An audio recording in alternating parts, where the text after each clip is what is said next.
Thanks for tuning in to another episode of All Things Entrepreneur.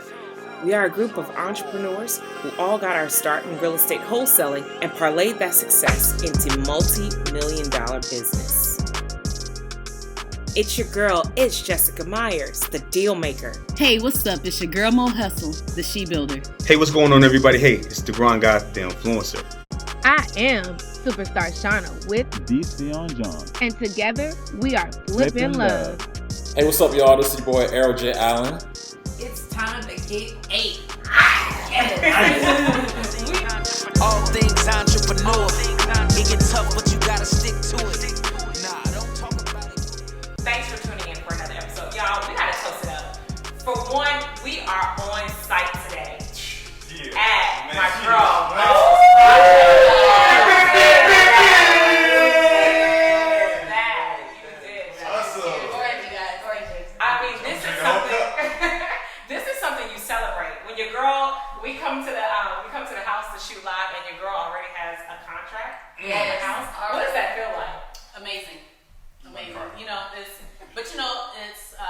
It's one of those things where you just kind of absorb each moment because you go through finishing the project, you go through putting it on the market, you go through getting that offer, but then now you still have to go through the process of closing. So getting to the closing table, it's been anxiety, it's been excitement, anxiety again, so it's a combination of emotions, but overall, just to see something that you completed and, to see the fruits of your labor before your eyes, you can't even put it in words, it's awesome. The attention to detail is impeccable.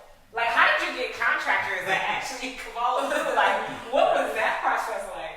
Well, to be honest with you, just, over the years of doing what I've been doing, which was project managing under a builder, building relationships, kind of going through the process of trial and error. You have to eliminate some people, you keep some people.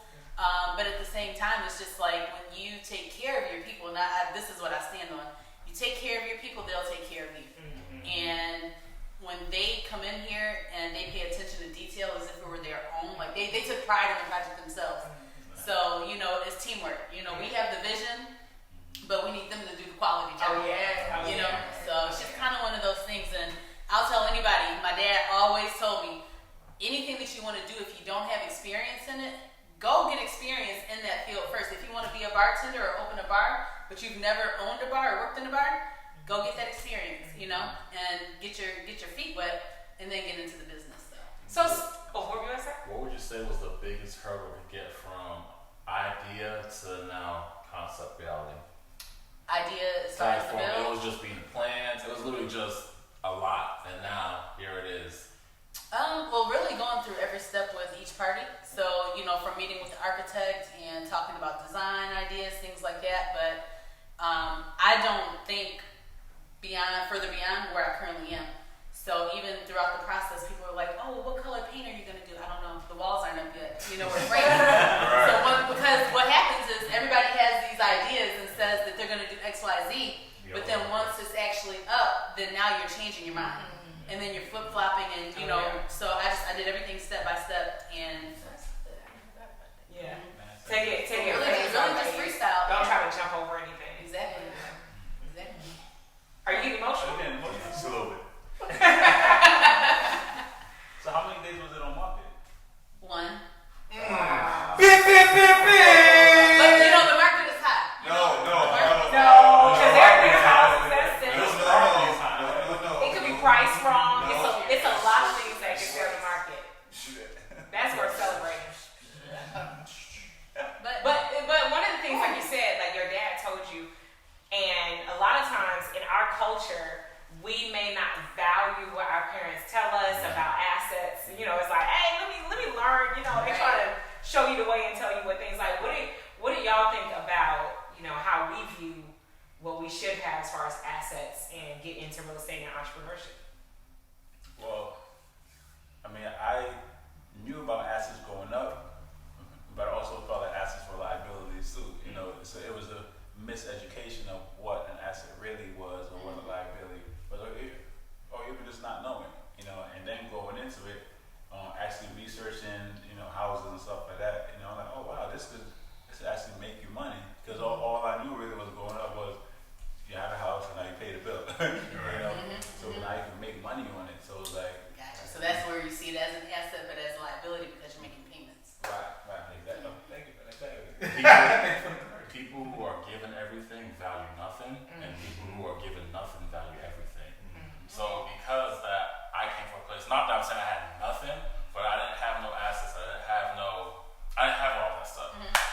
I came in, I knew that was possible to be obtained, and when I got it, I valued it that much more. Versus, like, we all know people, we see stories all the time, millionaires' kids giving a fortune, or someone hit the lottery and the money's out the door 6 months down the road because it was given to them. Right. So that's how I feel about that. Can you say that one more time? New shirt coming soon. So people who are given everything value nothing, Y'all think I'm playing? I'm serious. and people who are given nothing value everything. That's right. That's true. Arrowisms. Plenty of them. You keep it rolling. Keep it rolling. Because that's just interesting. Because it's like growing up, like you said. I mean, they always complain about other people coming into the community, and I just always wonder, like, why don't we take care of our communities? Because I remember my mom used to drive us around here in Atlanta, and she's like, "Well, this is the white community; it's clean." And then when you go through our communities, you have graffiti on the walls, and I was just like, what happens to the pride that we take in our communities? Because when you have somebody coming in and cleaning up, they call it gentrification. It's like, yeah, they're coming in and gentrifying. Right. But why can't we be on that side Absolutely. of gentrification? Absolutely.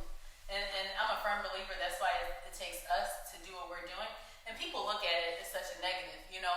And one of the things that we have to start understanding, and even when we're in these neighborhoods renovating, you know, share information for one. You know, get to know your neighbors, find out who's here, understand what's important to them. You know, I've met the gentleman across the street. Crazy thing is, like, I'm from Michigan, and one of my parents' longtime family friends I've known my whole life, that was their family home. She was born and raised in this house over here until they moved to Michigan when she was young, right? So when my mom was telling them what I was doing and where, she was like, "Wait, I grew up on XYZ," and I was like, "Get out of here!" Like, that's literally across the street. And she wanted to know, well, what's going on with the house now? Like, who lives there? What are they doing? I'm like, it's well taken care of, you know. But the gentleman and his wife across the street, it's a young couple. They just recently bought since the pandemic, but it's a young black couple. And I'll say this, guys, too. When it comes to diversity in neighborhoods, I don't see anything wrong with it. However, if we want to talk about our communities, be a part of it. You know, don't be so vocal about something that you don't even participate in, or you're not involved. Yeah, practice what you preach. Or you're not owning. A lot of people take a lot of pride in neighborhoods. I'm from this neighborhood, and they rent all that. Right. Never own nothing in the neighborhood, but you from the neighborhood. That's what JC got a lyric, like you're fighting over territory that you don't even own. Right. Right. Bars. Yeah, drop the mic. But I wanted to go back to what Jessica was saying, like, you know, with our parents, like that generation, and if you think about it, even go back to our grandparents, right? They worked hard just to have something, right?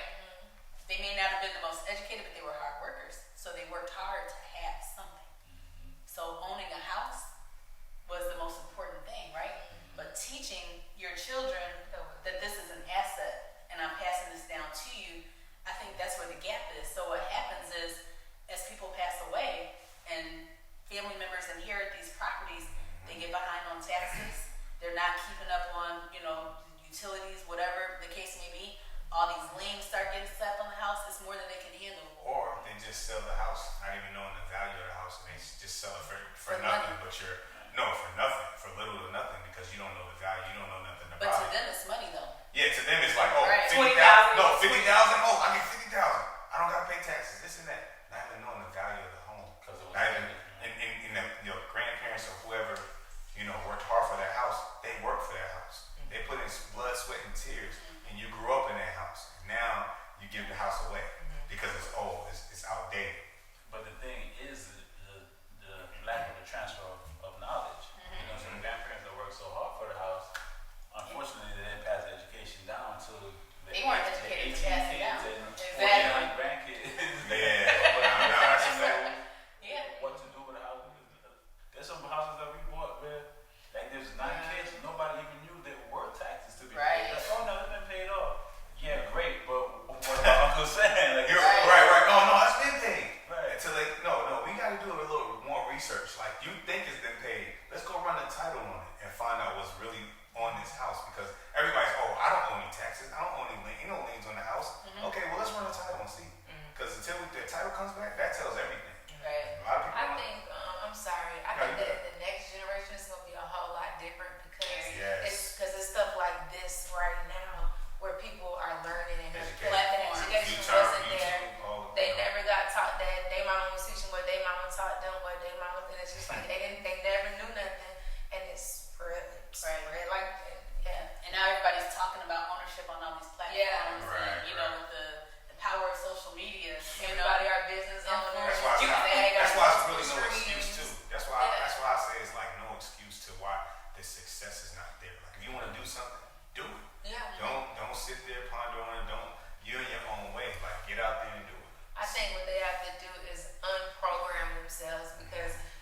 have been programmed to think a certain way, and it's all about whatever you think is what's going to attract to you. So that's what people would have to do.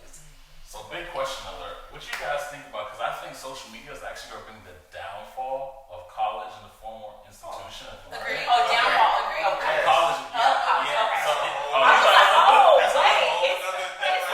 That's a whole nother podcast. Because I'm just over here, I'm seeing everybody got a course nowadays, and what you would go pay $50,000 for at the top grad school, you can pay $1,000 to get the course and learn in 4 weeks. And learn something. Learn a trade. And learn from people who are doing it. Right, and learn a trade versus something that you can't go and use in the real world. I don't think it's gonna tear it up, because it's always gonna be more people that's not with To feed to the. But you know what I look at it as? Just as media was decentralized back in the 90s, which broke it all up from being like just the CBS and ABC and all of that, they decentralized content, which created cable. And I feel like the same thing is happening with cryptocurrency. It decentralized what we know as money, and now everybody has the chance of access. That's the same thing what's happening with knowledge and education, where it was centrally put in these college and institutions, and now we're decentralizing it to go learn from this guru versus going to one university and studying all these things. Now you can bring, I want this entrepreneur, I need Forex, I need all these different things, and I make up my own prowess. But I still think that there is a power to at least working for corporate for some time, so that you understand structure, discipline, and a lot of those elements to at least bring into your own business. Even the college education, because I freestyle this entrepreneurial stuff. Like I learned this stuff along the way, and even to now, I'm like, man, I need to go to college and get this business course. Just to learn certain formal things of understanding how to run a business on paper. Actually, I know how to run a business in the streets all day, but now that I actually sit down and actually put this profit and loss statement together, to put all the other things together, like You say what? You go to Fiverr? Let me ask one question, because I don't want to get off this subject before we go too far and in too deep on this. Mo, how did you find this property? I was driving for Dallas. Wow. What did you do? I got in my car and drove a neighborhood looking for vacant and abandoned properties. Wow. Can I get a wow backwards? Wow, backwards. But that's the good thing about that is, like, a lot of people don't want to do the basics, and that was something that was very basic, and look what it turned into. You see what I'm saying? And when you did that, like, was it like something that you drove for dollars, you got it right away? Or was it something that you had to do something, like a key word of, like, what's the key word that you had to do to get this property? Follow up. The key is in the follow up. The key is in the follow up. And I'm saying that because I knew what it took for her to get here. You know what I'm saying? That the key is in the follow up. So many people, a lot of us are doing kind of some of the same things, but the basics still work, and a lot of us are missing on opportunity because we're not following up. So that's the reason why I wanted to point that out, because there's so much opportunity in the follow up. Yeah, because that was like 2016, 2017. Wow. And it was actually a house here. So by the time we actually got in contact with the seller, the house had been demolished by the city of Atlanta. Because they ain't paid their taxes. No. So the house had caught fire, and he couldn't, so it was either you have to do something with it or we're going to demolish it. Because And it looks bad upon the city. yeah, so, after it sat for so long, the city demolished it. So when I came out, I was like, well, it used to be a house here, So I didn't even know that it was a land lot. So, it's just kind of one of those things where never give up on what may have been a bold opportunity, so to say. So circling back to your point, I remember because I think everybody comes into the entrepreneur space freestyling it, but I think you gotta treat it almost like fitness per se. Like, you might start off knowing I want to get in shape, but then over time as you get more refined, you're gonna eventually hire like a personal trainer, A leg day. Yeah, you're gonna have days segmented to do certain body parts. So I treat entrepreneurship just like that. Like, get a business coach, work on these operations. And your workout regimen might be different from mine. Your body goals might be different than mine. Exactly. Right? So now guess what? I might not do a profit and loss statement, but you might do a profit and loss statement. So it's different things that I agree. We freestyle because nobody knows how to do it until we just get out here and we just start doing it. Until we have to do it. So it's no I have to sit on the sidelines, because I feel like so many people sit in silence waiting for perfection and waiting for the right opportunity. And I found myself, I actually cussed somebody out when they were talking. They were like, well, I'm waiting, for everything. And I was just like, bump that waiting. Like, you have to make the moment. Just had this conversation last night. Like, a lot of people, I'm not ready. I wasn't ready. What are you waiting for? What are you waiting for? And if you keep telling yourself that you're not ready, you'll never be ready. Right. Anytime you make a decision from fear or lack or scarcity, chances are it's not going to work out. Because guess what? You can do anything you put your grind to. Oh, Grind up. Show your shirt. Does the chest come with it? The workout is separate. So separate. Well, I heard a crazy thing the other day where I was just listening actually. I was listening to a group of people, and they were saying how Atlanta, the opportunity's gone in Atlanta per se.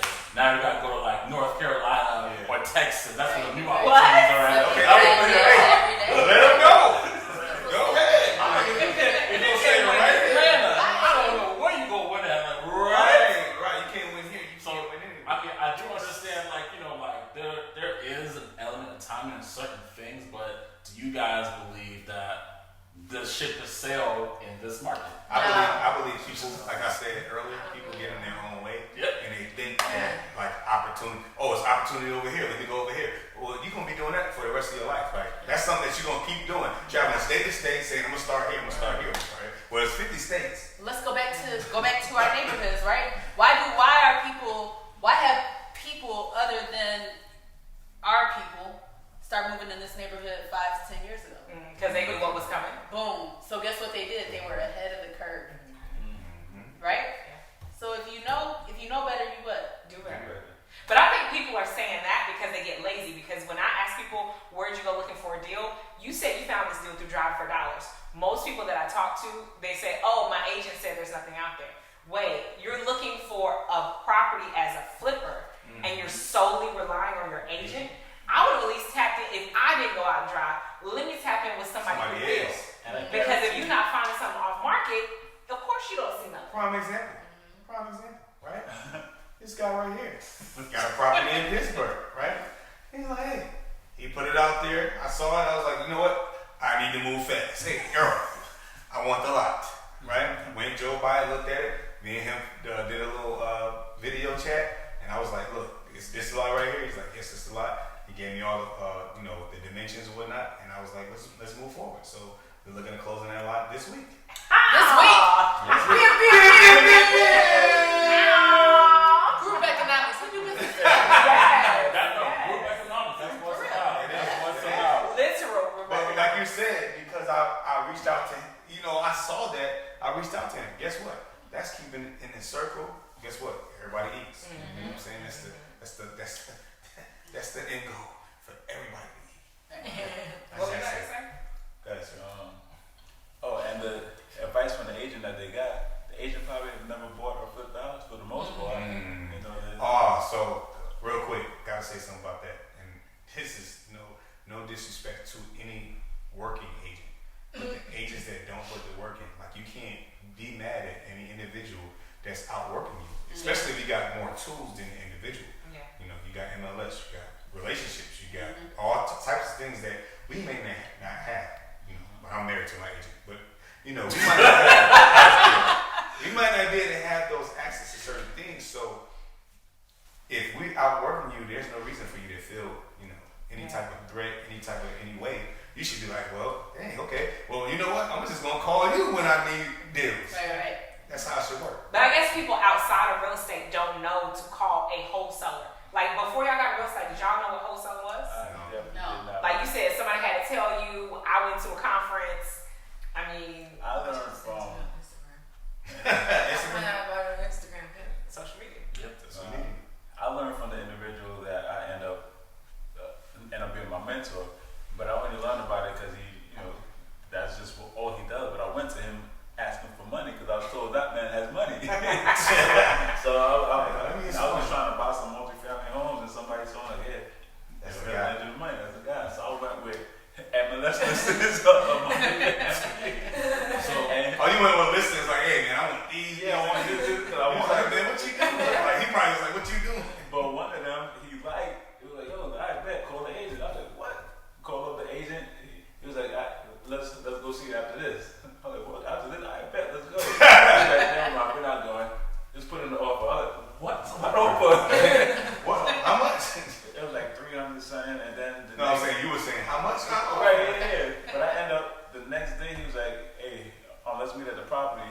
because we have it sold already. And I'm like, sold? What? But you thought you were getting it. babe, no, I thought it was so you gonna get this thing, but that's how I learned the wholesale was because he told me he sold it to a buyer that's actually buying it. Yeah. Oh wow. So I just lived wholesaling and didn't know. You was in the whole wholesale deal. Didn't even know you was wholesale. Shout out to that individual. Right, shout out to that. We all know you. So what would you say would be one opportunity you sold a house to somebody and the relationship formed off of that deal, like just shot your life in a direction that, whoa, I had never thought that was gonna happen. I haven't had one person. Repeat the question. So you got a house, you sold it to a buyer, but because of that transaction, you guys formed a relationship, and now it is like took your life exponentially. Oh, yeah, I got it. That hasn't happened. So you ain't gotta say names, but you know, what's the story? What happened? I have several of those. So give us the best one. Again, what we do is create win-win situations for everybody to eat. I know I gotta keep saying it. But because we feel like if you are buying a property from me, right, and you buy it for the right price, and even if I take less, what happens when you finish with the property? You come back and say, hey, John, I need 3 more. Yep. So you just turn from a one person buying one deal from me to now buying 3. Now if I get 10 people that buy 3 deals, how many deals is that? That's 30 deals. So that's why that's has worked for me and with my buyers and my clients. So that's why they always return. They always come back. Hey, we know John's gonna give us a good So deal. it's established a long-term relationship. Long term. Yeah. I would rather do a long term volume versus one deal and extra personnel. I actually became the buyer for my deals because when actually as I was putting together the sheet and it was like, oh yeah, you can walk away with 40,000. And it was like, wait, you can walk away with 40, you can walk away with 60. Wait, whoa, let me buy these projects. Like I'm up here finding them and doing all this work. Yeah, what wholesale for 5,000 when I can get the 40 or 60, and that's actually how I started doing renovations. And so like even for the projects that we started doing in North Decatur that are these large scale projects. That deal, you get into it and it changes the trajectory because it's like, wait, we can actually sell these homes for millions of dollars. On the back end versus the short wholesale money. Exactly. You're like, all right, Right we now. can actually scale versus right now. Yeah. You just scale. But you can also, I don't know if I should say this on camera, you can wholesale to yourself when in the front end. Oh, that's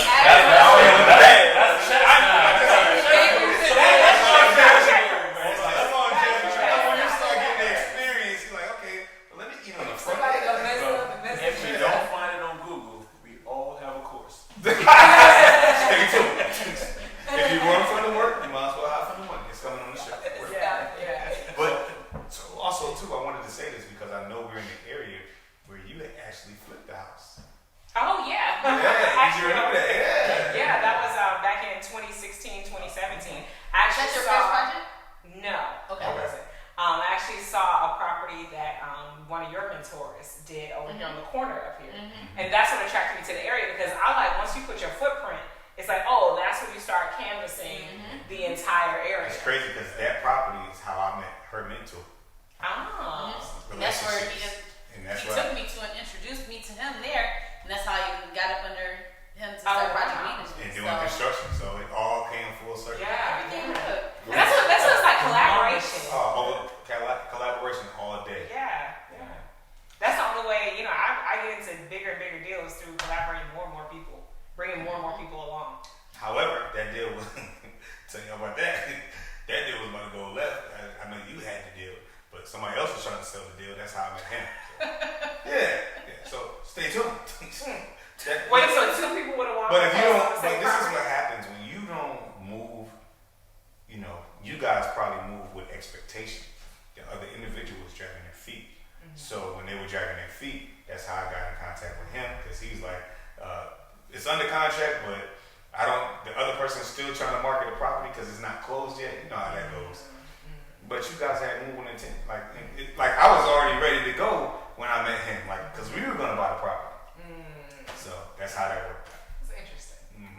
Interesting. When you hear the backstory. Right. But I want to kind of reverse it a little bit, right? You have children, right? Children, right? No children, no children, no children. I'm a child. But Grown boy.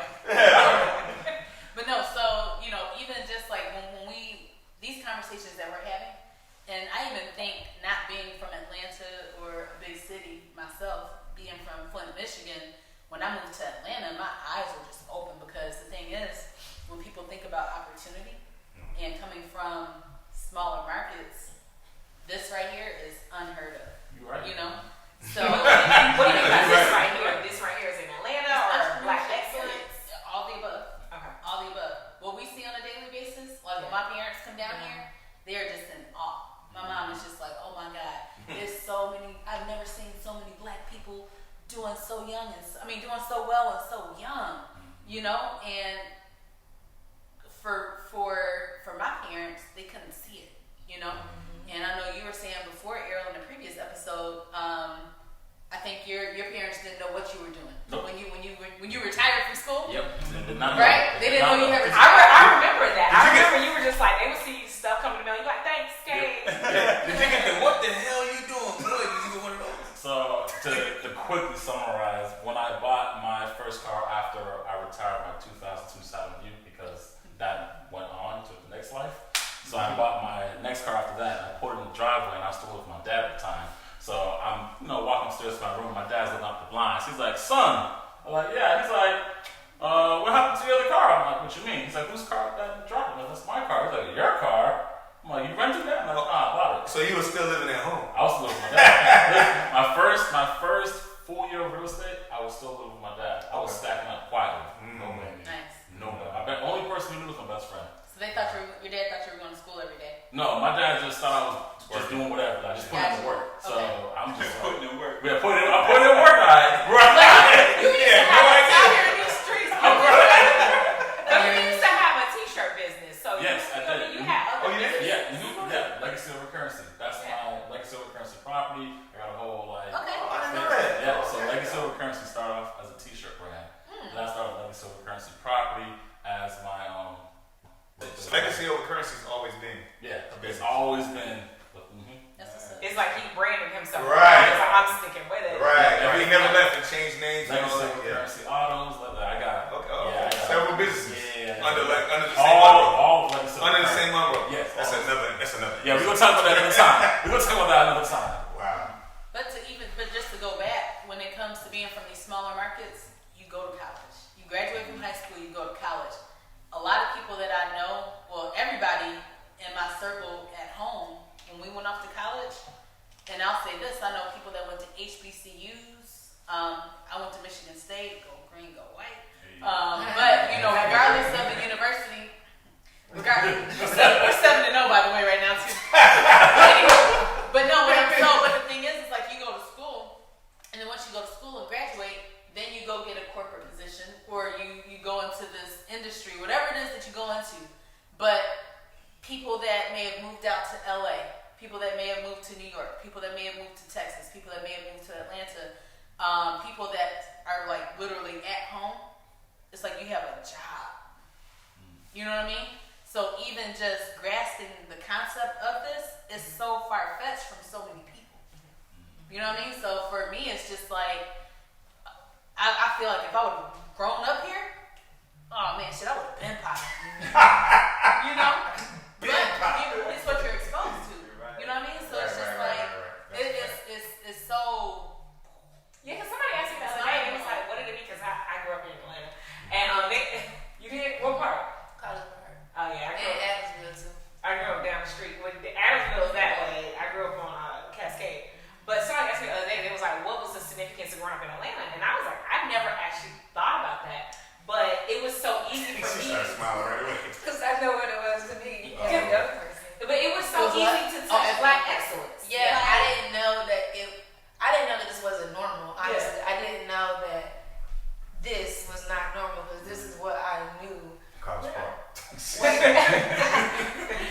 just saying, like, people come That's down. regular. Even as a kid, when I used to go down to Florida, to Jacksonville, they'll be asking me, my sister's like, oh, how's it in Atlanta? And I'm like, Y'all don't have that here? I'm like, this is not here. Like, is it really a big difference? I didn't get it until I got grown. Yeah, because I mean, just think about the movements that started here that affected the nation. Right. Like, I remember growing up, it was like, we lived down the street from Andrew Young, knowing that Shirley Franklin lived around the corner, knowing that, like, black leaders that impacted the world were right here. MLK, like, right here in driving distance. Like, so seeing this, like you said, as a child, like, yeah, Martin Luther King in this book, but his house down the street. I thought it was normal. I just thought that even when you go to the museum and you see it, I'm like, oh yeah, like I'm thinking, what's up? What they gotta do? I'm not thinking that it was that. When I first moved here, I felt like I saw Jazzy Faye on the road like once a week. All the time. I'd be on the highway, Jazzy Faye. I'd be on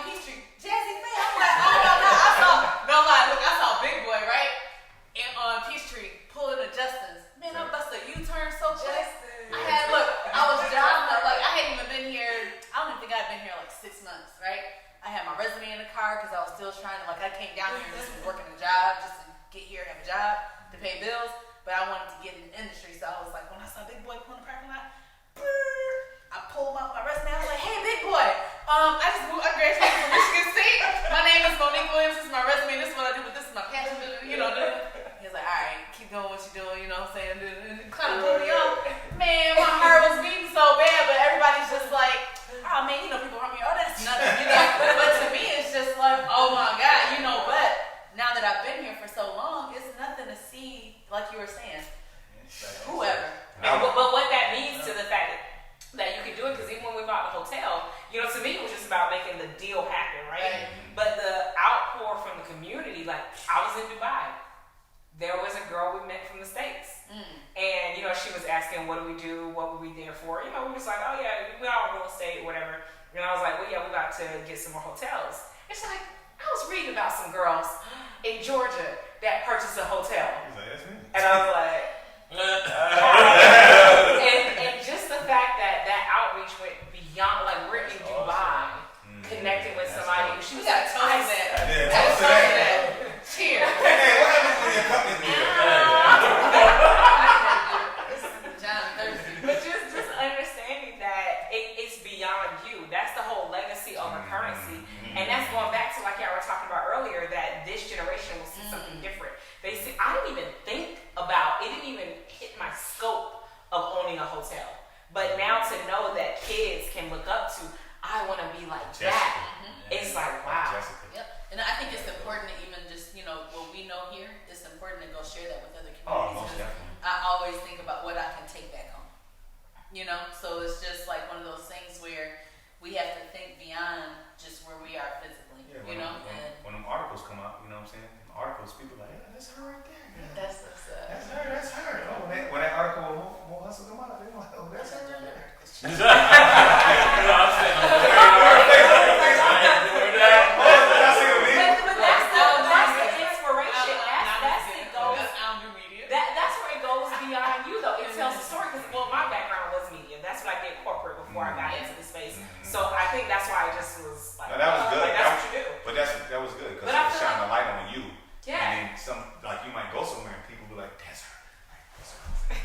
But I think it amplifies. But to the point, I think it amplifies and sheds a light because my whole vision is not to get the notoriety for what we did. That's when I'm like, oh yeah, we did close that deal. Right. Because the bigger message is that they framed us to see this.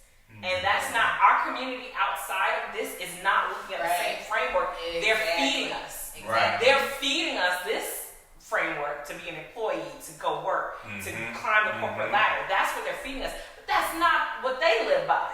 So my thing is to check that up and change that. So let me ask you this, Jess, because you said, you made a point earlier as far as the experience that you get in corporate, you know, having that experience under your belt.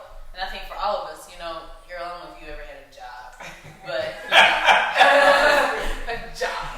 No, but for all of us, because the thing is, it's just like when you start applying what you had to, like you were saying, organization, management, if anything, managing yourself. When you have to go to work every day, you got to make sure that you're there on time. So making sure that you're getting up on time, leaving the house when you need to. Like, there's so many things that we do on a daily basis, our routine, but that's really like time management, self-management. And that's where the success is found in that. Right. The success is found in time management, self-management, self-awareness, self-care, all of those things. But I will say that even though you don't have corporate experience, just from knowing you, as long as I have, you always exemplified that. Like even in 2016, when you know we were meeting, you were like, I'm on time. You know, you had that discipline. Right. I mean, because your family was military, right? My dad, yep.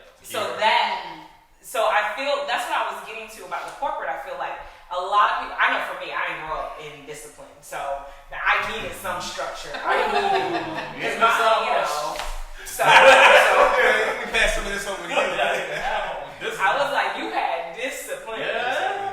So that's a lot. You may not have needed corporate to provide that structure. Where other people may, I don't know. For those people who be like, I don't know what to do. I don't know where to start. I don't know where to go.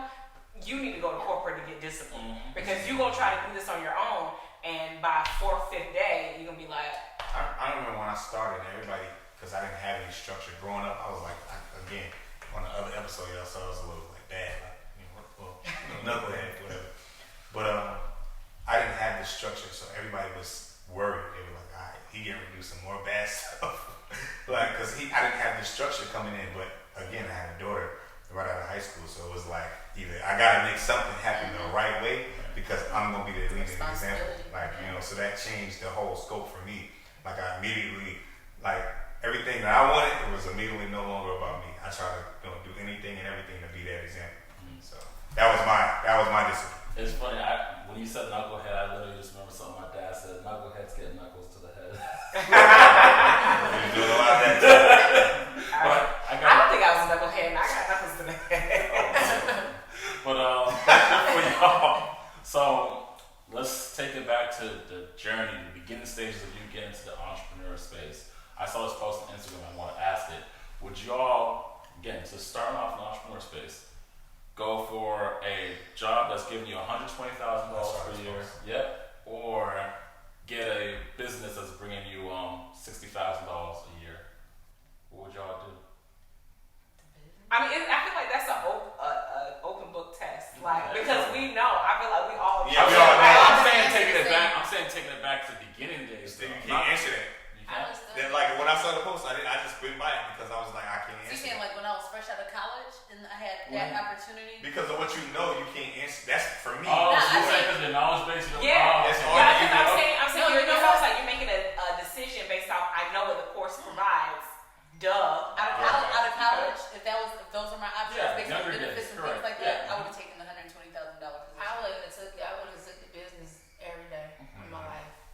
I would have took that. But then that's where you go back to the culture versus culture, because I feel like the value will be in the six figures. To me, it's like making $120,000, like that's 6 figures straight out of college, and I'm gonna have this, and that, and be able to have fun and live my life. Like, I didn't see what you guys saw down here, so. I was uneducated and I had no style, no fashion.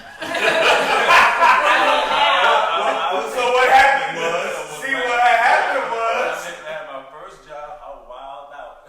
First credit cards maxed out. Bars. I haven't just bought everything. Like, I have $500. I'll take it off. So I would have took the 120. I mean, because I didn't know anything about business or anything like that. So I knew I wanted to do real estate. Right. And I knew that. And I had no concept of the real estate that I know now. Right now, I just thought I was going to buy a house with my job, and then fix it and flip it 10 years later. Right. Yeah. So when does that call come out? He had a plug on. Oh, man, why you got to tell Do tell. This is all things entrepreneur. Right. Here we go.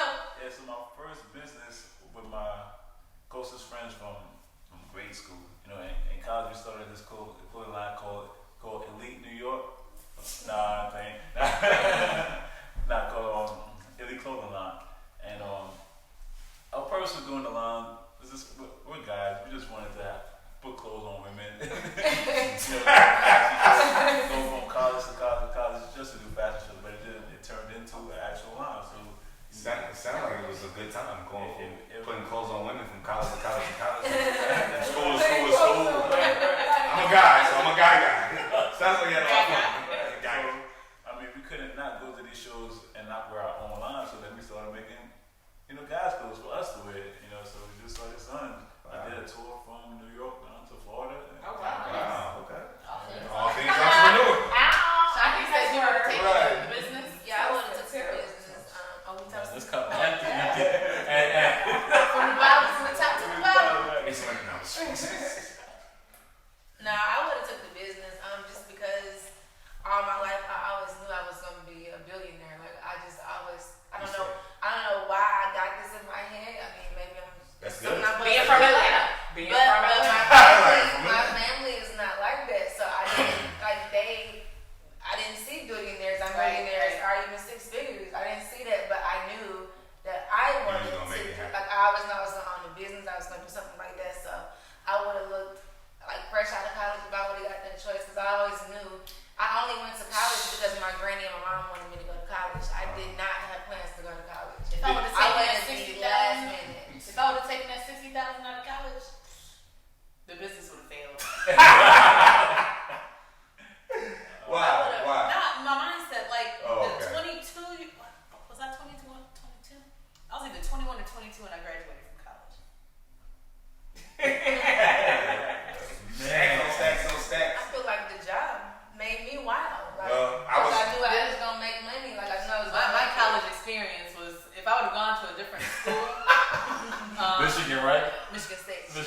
would have gone to Michigan?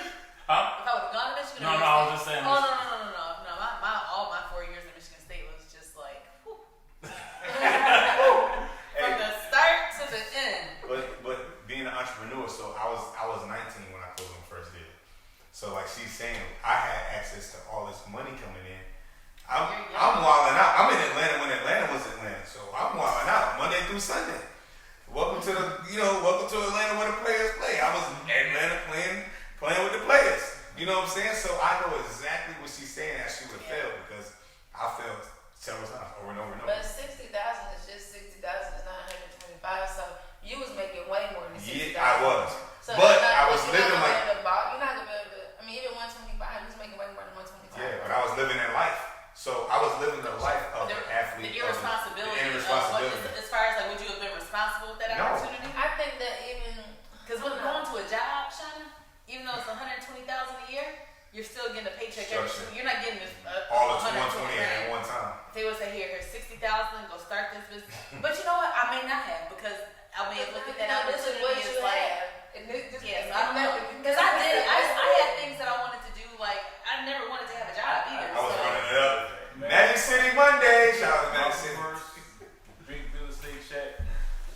I was late 20s, 27, 21. What'd you do with it? Balls out. Yeah, that's a good He question. was traveling, touring college. That's a good question. $172,000 check. That was my first big real estate check. Wow. Did you go buy clothes? No. First thing I did, I wasn't responsible. I paid off all my credit. So my store shot up to 700 something. Remember the store? Yeah. You were balled out. Then you bought out. How you walking in?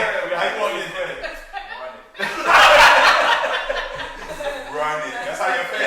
Run it. I was hyped. That's a good question though. Like for everybody, I want to know what did everybody do with that first check, with that first real estate check? What do you call the first? the first ever? big one. First check. Your very first check. The very first. The very first one. The very first call. I want to see the responsibility of everybody when they We touch bought a that. mining contract for crypto. Okay. Y'all smart. Right. I ain't LeBron. Right. What'd you do, sir? I pay next month's bills. Yeah. Okay. What'd you do? I took care of what I had to take care of and focus on the next deal. What'd you do? Oh. Oh, you already asked me. Hey, you look at me. Run it. That's what you did. What'd you do? With mine, I just put it right back into marketing. Okay. Yeah. So everybody kind of like had their own lane. What'd you do? I went and bought milk, Pampers, all of that stuff, and then I bought out. Being honest. Mo. She already said Just to touch on the topic of being spoiled in Atlanta. That big check, a lot of that big check, I did lose because I was investing in New York. You know, and I was and the bonds that I built here in Atlanta with trustworthy individuals, I didn't have that up there. So a lot of deals, me being you, not knowing how to maneuver and stuff with that, and I got for a lot of money and trying to do deals. You know, and in New York there's gatekeepers out there. There's not real ones. As fluent out here. And that money, that 172, that fly that's like $20. Like it just flies. So because it's a different structure of cost of living. It's 172. Cost of living in New York is. But it's interesting because now that I sit on the question a little bit more, I probably would have accepted the 120 because for one, the most my mom ever made, like when she got laid off, I don't know why growing up I thought we were rich. I thought like we were balling out of control. And then my mom got laid off in 2006 from SunTrust Bank. And she was just like, damn, I was almost at 30,000. And I was like, wait, what? Like we have a family of 5. How did we make it? So when I got my first corporate job making just a little bit more than that, I was like, oh, because the most I had seen was 30,000.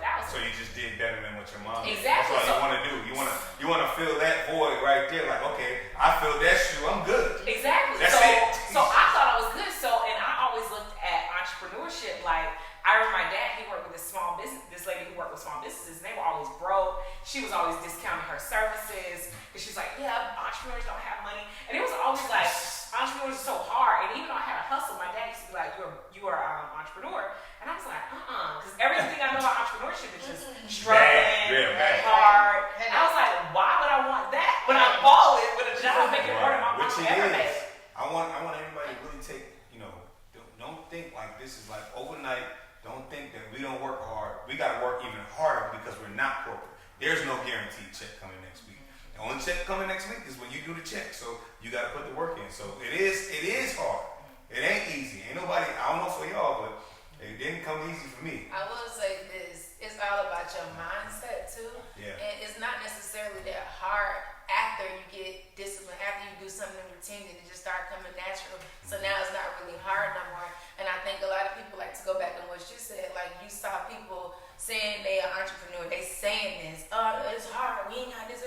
No, you're not doing nothing. You ain't doing nothing. You're not putting in the work. Right. You thinking like poor people think. You're not putting in none of that. Like what you've been programmed is transitioning to your thoughts, your actions, and Which that's is what what your your results are earlier gonna be. We have to unprogram. We have to unprogram ourselves because it's not. And it is hard, but then after you do it, what they say, to get addicted, when you do something. I be making your first million. No, I'm talking about if you do Make something something a habit. consecutive, like you can make it a habit with like 30 times. You do it 30 times, now it should be easy. Now Shauna said you become a millionaire. Hey, once you make that first You put million, that in your it mind. becomes easier. Like that's a fact. Once you make your first million, it becomes easier. Then you flip that million, you flip that money, and make more money. Yeah. Well, I think we at a point. My favorite part. I ain't gonna lie. Come on, guys. Y'all already know. Y'all already know what the deal is. Blue cup today. Okay, I like the blue cup. I like the blue cup. And the good paper. Right. You wanna go first, Mo? Start with The you. way he was like, What? I got last one. Oh, that's what we go with. It is. What's the most valuable thing you learned in school that you apply every day? You know, the first thing I thought about when I read this, you know how you be in school, and you like, are we ever gonna use any of this stuff? That was the first thing that came to mind. And I think the thing that I use most every day, I'm not gonna lie, is relationships. Relationships. Key. Because that's how I do the bulk of my business is through collaboration, working with people. And I learned that through working in group projects as a kid. When you had that one kid who didn't do their job. Right. Oh man, it's always that one. Too, Yeah. that one with you ain't doing no work. You gotta do your work. I hated that. But group projects, I mean, they helped me learn how to work with others and work with other people's personalities. That was the biggest thing I learned from school that I still use to this day. That's a good one. I was still trying to think what you wanted to say. You was trying to think of her question. Okay, mine is, how do you feel about retirement? I ain't even gonna lie. I ain't stopping until it's over. So I don't believe in retirement. Okay. Well, hey, kick your And when I say that, I butt. mean like you don't have to actually physically be working. That's my goal before I get old. Anyway, I want to always have that stream coming in. What is it called? Mo hustle. No, Passive. passive income. I want to always have passive income, so I'm never stopping. And I believe if you doing what you like to do is not working. Right. That's just the way I look at it. So the retirement, like you'll be doing what you like to do, so it's really not working. You just enjoying your fruits of your labor, the seeds you planted. Shoot, my dad retired and moved back to my country, and he opened up a winery. Like he Really? Chilling. wine. Yeah. Like, Cheers, he wine. really great. Getting drunk every day. And then he found a way to monetize that. Right. Sounds like a trip needs to be taken to the Right. What country? water guy, all right? Yeah. You look like going to Guyana. We can do an episode from there. Right. At the winery. There we go. Right. Oh. Daddy would love that. Oh. This episode is brought to you from Let's do it. From the Ghana winery. I'm telling you, Alright, what have you had to sacrifice most to be an entrepreneur? I ain't even gonna lie, but my ego. I was thinking pride. Yeah, pride, ego. Like, in order to be a successful entrepreneur, like you said before, you have to unlearn a lot of things. And to unlearn that, you have to be willing and open enough to be able to say, hey, I'm doing this wrong. You know what I mean? Like, I think we all had that moment. like, man. My turn. If you could have any superpower, what would it be and why? Well, first of all, I ain't even gonna lie.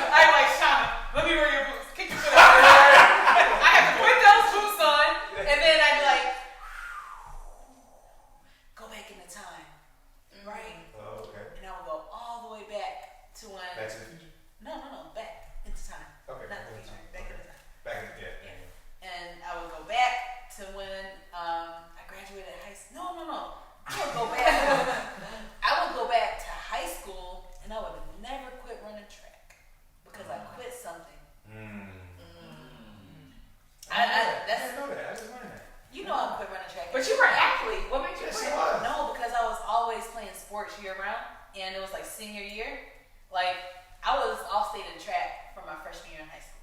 Nice. And I was good.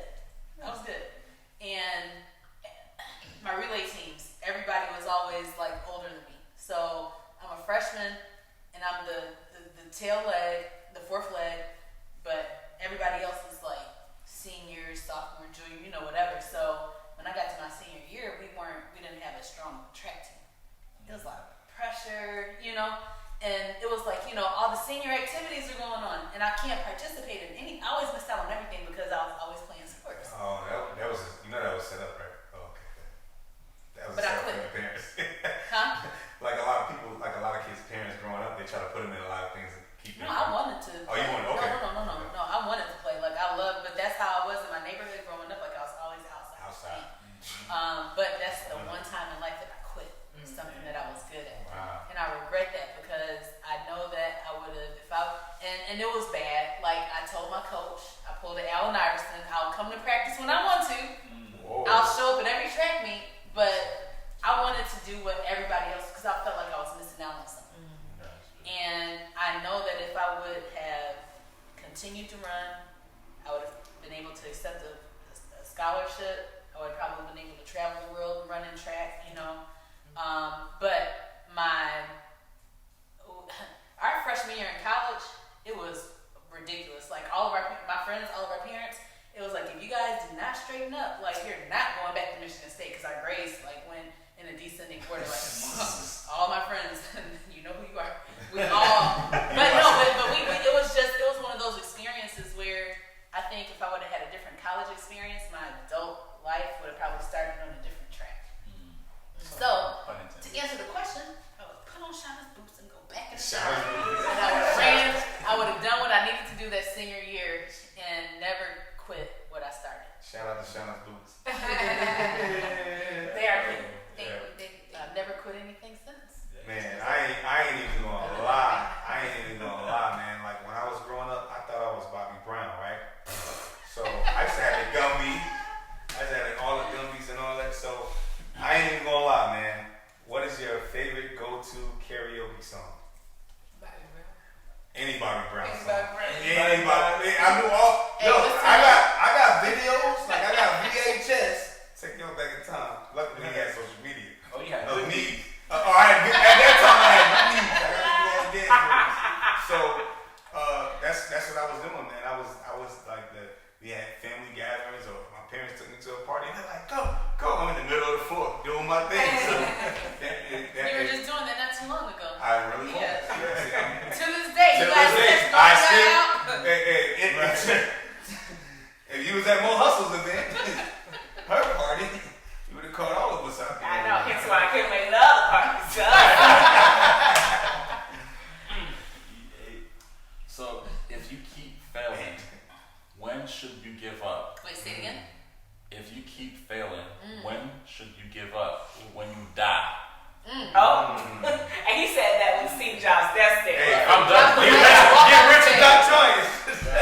That is my answer. Never stop. Like, I mean, what was it? The CEO of what was it? The popcorn order Walker. He started at he started at 50 and got famous and millions at 65. So it's never too late. It's never too late. What about Squid Games guy? He was trying to get that lit for 10 years, and it just became Netflix #1 show. Jeff, is it the Amazon guy? Bezos? Yeah, Bezos. Yeah, he started in his garage. He was in his 20s. Now second richest man in the world. How long? But 20s is young. But that took him that long. But it took him 30 years to get a bill. Yeah. I mean, 30 years. And from working in his garage. Well, if he stopped at year 29. And now what? All you gotta do is change your mindset. Right. Change your mindset. Change what it is you're doing. Figure out what it is wrong that you're doing. Learn from Y'all that was mistake. taking 30 years in the garage? Wait, so he was 30 years in the garage? Well, no, not in the garage. That's Not in the garage. That's where he started. He started, Oh, yeah. and then he eventually moved up. She like, I would quit. He's gonna lie, I would quit. But then you're doing the same. But then you just talking about whole Right, other yeah. time and not quit. But I'm sure you had to change the scenery, move from the garage Oh, to the yeah, office. yeah. The office to this office. Natural Yeah. Down to space. Yeah. Changing what it is. Yeah. But you know what? That's the prime example of never measure your success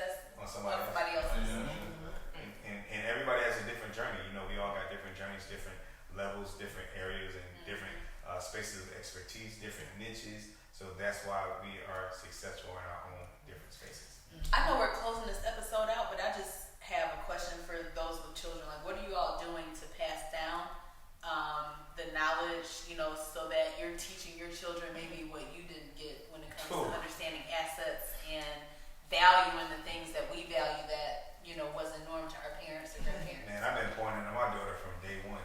My daughter was 3, knew what a master bedroom was in the house. You know what I'm saying? Like, this the master, because she see vaulted ceiling. This the master. Like, she would know what a master bedroom was. Just, cold calling. If we drop for dollars, I might not like a house, she like it. We close a deal, I pay it. You know what I'm saying? So she's cold call. That's not her. That's not her passion. But just passing down property and just anything that I can, any type of knowledge. Every time I learn something new, I inform her what I've learned. Construction. She just told me today. She just told me today that she wants to go to school to get into some type of architects or construction, so she can be a part of the family business. Oh, she definitely knows about. When I tell you that the architecture there is so inspiring, and I mean, it's like everybody competes with the other person. Talk about that Dubai, girl. Everybody competes with the other person to have the better building. And you talk about ego. Like, it's just so the ego's like that. Like, my building's better than yours. I'm gonna build this. No, for real, because they have the world's tallest building in Dubai. Right. Saudi Arabia is building a building taller than that. They've already started construction to build taller better than that. No, you're going. I'm just like, that's ridiculous. That's ridiculous. You talking some sick architecture? Go there. It's inspiration. I'm gonna have to take her out there. Well, I started taking my son with me at a very early age. I don't know if y'all saw when we were all in the same real estate group. I would have my son with me, driving for Dallas. He couldn't go nowhere. Going into some houses, not all the bandos, going into some houses, going into closings with me. So even now, that Shauna has helped me now with parenting the kids. That we instill in them like sayings. One of the first sayings is a key to success. I will always do my best. It's a whole phrase that they know, and we should say every day. But then as we're now building our own personal home, every time that we have them, we take them out to the land, show them what it is, and just describe what these bulldozers are, what these trucks are, stuff like that, and explain the process. So they're basically getting to see the before and after. Yes, that's different. That's different. To experience. That's different. To see that and experience it and live in the house after it's done.